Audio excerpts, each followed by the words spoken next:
Isang recipe na naman ng baboy ang aking i-share sa inyo. Una, hiwain natin ang karne ng baboy ng katamtamang laki. At pagkatapos nating hiwain ang karne ng baboy, hugasan natin to.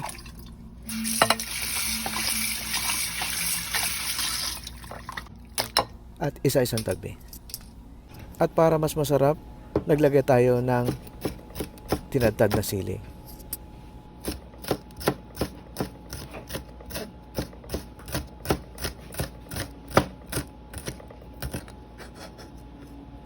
Ang gawin naman natin hiwa ng sibuyas ay hiwang panggisa.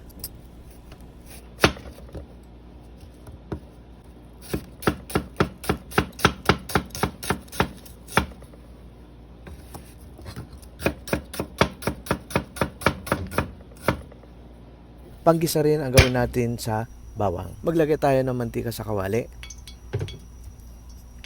Antayin uminit ang mantika bago natin ihulog ang bawang.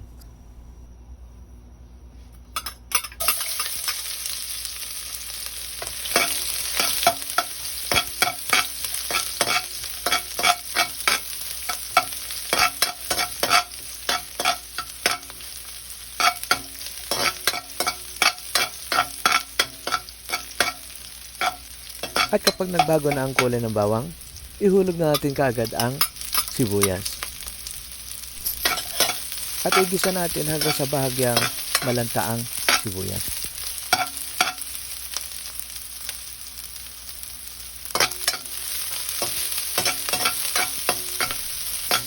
At kapag nalanta na ang sibuyas, ihulog na natin kaagad ang karne ng baboy.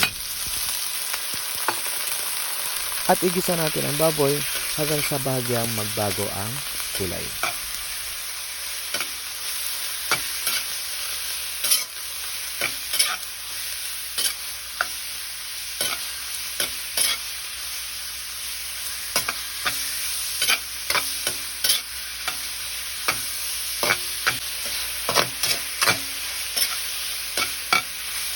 At kapag nagbago na ang kulay ng baboy, ilagay na natin kaagad ang bagoong alamang.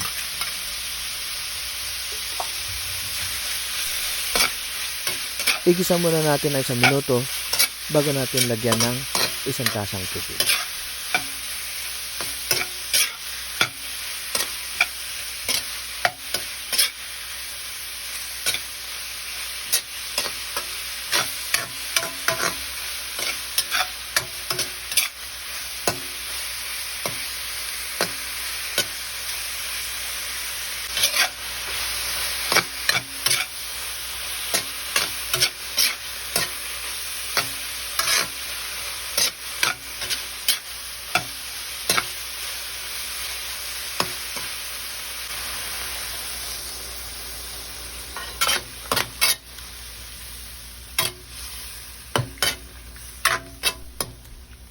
Pagkalagay natin ng tubig, takpan at simulan na natin ang pagpapalambot ng karne ng baboy.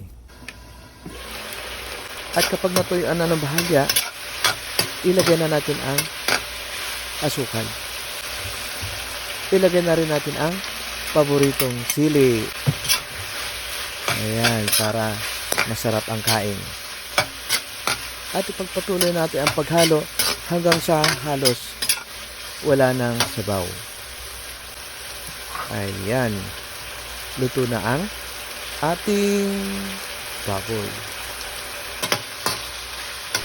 At kapag nagustuhan niyo ang video ito, paki-like, subscribe, at paki-share na rin sa mga taong gustong matutong magluto.